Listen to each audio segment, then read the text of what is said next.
The Bible is the most widely read book in the history of the world, far outselling any other book, with 3.9 billion copies sold over the past 50 years. Many believe it contains the actual Word of God. But many people don't realize that over the past 2,000 years, this sacred text has changed a great deal. No first edition exists. Well, we have our copies, the first of which were made hundreds of years after the events supposedly took place. For the first 100 to 200 years, copies of the Bible were made by hand, and not by professionals.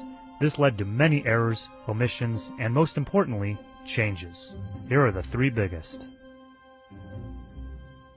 The earliest manuscripts of the Gospel of John did not include Jesus challenging the mob that was about to stone a woman by saying, "Let any among you who are without sin cast the first stone." In fact, the story was inserted into the book of John somewhere around 200 to 300 years later. Bill Warren, scholar at the New Orleans Baptist Theological Seminary, told NPR, "The early church canonized books and not stories.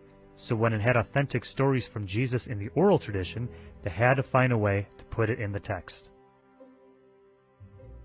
In the Gospel of Mark, we learn about how Jesus rose from the tomb on the third day and appeared to various people, including his disciples. In original manuscripts of Mark, this part of the story is nowhere to be found. Warren says scribes were seeing the other Gospels with resurrection stories, so they felt adding a resurrection story in Mark would round out the text better.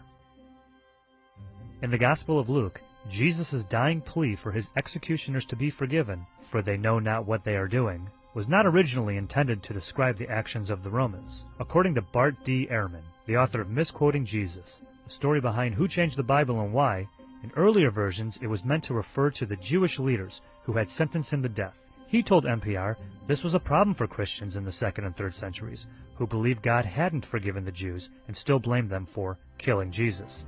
So it was taken out, only to be added centuries later and changed to reference the Romans. As recently as the 1940s, when the Dead Sea Scrolls were found, we discovered a version of the Old Testament containing alternate versions of various books, including the Book of Samuel. Scholars continue to argue about many aspects of the Bible and how it's changed over the centuries.